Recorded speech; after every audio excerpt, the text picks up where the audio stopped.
Just want to say that you have recorded a video where you go really deep on this, on the upcoming crash that you say is going to be fast, bloody, and unavoidable. But you also explain how people can position themselves to profit from it.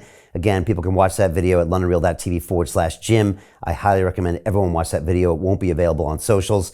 You know, Jim, when I saw them do that guarantee, I was like, so you just printed money, basically. You can call it this, you can call it that, you can mix it up, you can do this. You just printed money, which is the opposite of what you've been doing or what you've been trying not to do, which is really hard for them to not do, but they've been trying not to do for, what, a year, 2 years. But that's basically what they did. They called it something else, fancy new name, but it's basically the same thing.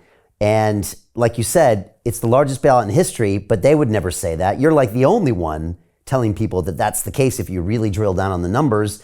And again, they kick it down further. They kick the can down even further. Has anyone woken up to realize what's going on? Or is that the point, to just get the public looking past this?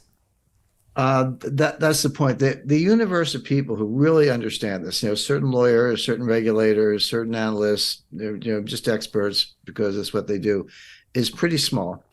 But the overlap between that group who really get it and the group who have an interest in making sure no one else understands it is large, meaning they're all in on it.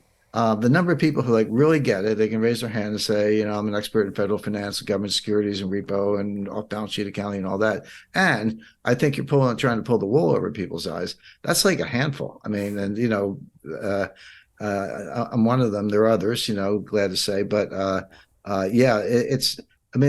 and that's the other thing that really I just have low tolerance for, just the lies. If you have to do what you have to do, you don't want the whole system to collapse. I understand that, but you can be honest with people about it. So, but Jim, let me ask you: they couldn't let that fail, though, could they? What would have happened if it failed? Because, we were going to feel it here in the UK.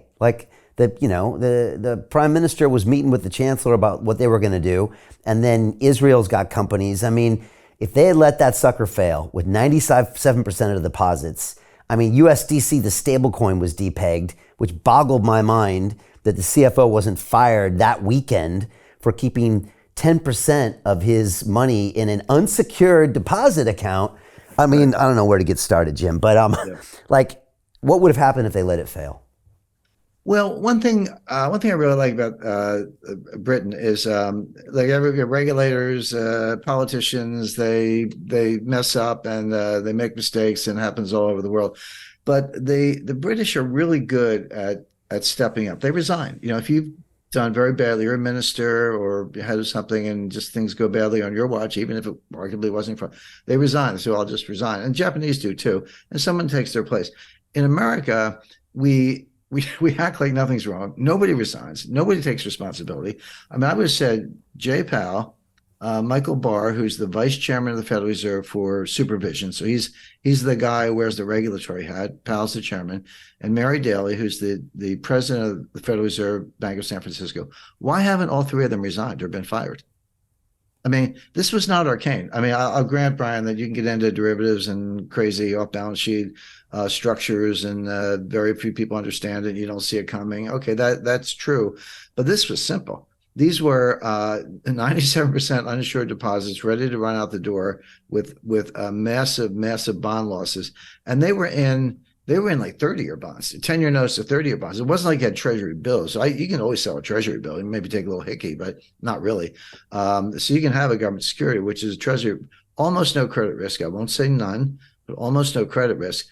But there's always market risk. But the thing about treasury bills, 3-month bills or 6-month bills, there's very little market risk. They're not volatile. But when you're into 30-year bonds, forget it. You can take 20-point hits when you get the kind of interest rates we see. And that's what they had. And they put them in this held to maturity account, HTM, held to maturity. Yeah, we own them, but we're going to hold them for 30 years. And so therefore, you don't have to mark them to market, except if you sell them. If you sell one, because you got a run on the bank, you got to mark them all to market right then. And that's what this Fed facility was about. The CEO sold over $3 million worth of stock about 10 days before the collapse. Now he says, it was according to a pre-filed plan with the SEC, so it wasn't in response to any news or whatever. What you have to understand, and there are such things, but these pre-filed plans can be part of the scam. In other words, I see it coming, so I'm going to file a plan so I can keep selling my stock. And then if I get accused of insider trading, I'll go, oh, it was all according to plan. Well, who's to say that the plan wasn't part of the scam? And that's the kind of stuff that was going on. The CFO sold a lot of stock. So that's certainly going to be investigated. But you could see this coming. But my point is, a bright high school kid with a spreadsheet could have seen this coming. You don't have to know Black Scholes in your sleep to see this. It was assets, liabilities, huge uninsured deposits, about $125 billion of uninsured deposits ready to flee, and a comparable amount, slightly more, of the most volatile. Government securities, okay, but extremely volatile, not that liquid in a crisis. That's all you had to look at. So where were the regulators? Where were the supervisors? And they said, well, we sent them a bunch of letters, and they tried out the letters as if that was exculpatory in terms of their regulatory incompetence.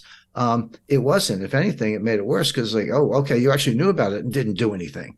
It'd be one thing if you never went over and knocked on the door, but you did. You saw something extremely risky. You sent them a letter and then didn't do anything. So Jim Rickards has just recorded a video that's not available to anyone in the public, and he's going to be talking about how this upcoming recession is going to be fast, it's going to be bloody, it's going to be nasty. But at the same time, he's going to show you how you can position yourself to profit from all of this chaos. Now, we've made this video only available to our viewers. Go to londonreal.tv/Jim. Watch that immediately. I can't say enough good things about Jim Rickards. He understands the global economic system better than any guest I've ever had on London Real. His predictions are almost uncannily true, and you can learn how to profit from his vision, from his expertise, and his understanding of economics. So go to londonreal.tv/Jim or click the link below. It's an excellent, excellent look on what's going to happen in the future and how you can position yourself to profit from that. Jim is one of the best in the business, one of my favorite guests on London Real, and he's very, very good at predicting the future and showing us all to profit from it. So click the link, and I hope you enjoy. Hey, do you want to profit from crypto? Then join my DeFi Academy. The Crypto DeFi Academy will help you create generational wealth. But don't take my word for it. Listen to my students. When I first got into crypto, I remember thinking to myself, I need to learn more. Brian Rose, learning crypto, learning DeFi, gotta do it. I am so grateful that I jumped in and did this. I had to break through some limiting beliefs that I can do this, that I can afford this, that I can be in this. It challenges the things that are deeply rooted within us. Joining DeFi Academy has been one of the best decisions I have made on my blockchain journey. This course was a life changer, a game changer, a huge eye-opener, coming from knowing practically nothing at the speed of the learning over 4 weeks was just fantastic. The information you provided in this class was invaluable. I feel far more confident in my next steps. You took complex concepts and made them easier to understand. What's different than so many other ones is it just doesn't tell you what to do. It actually makes you do it. This is for people who are serious about becoming traders. This is the way it should be done. I realized from this learning experience again that it is not about what you learn, but about who you learn it from. The energy was insane. I've never experienced such incredible energy on a live call. Brian Rose, you are a legend, my friend.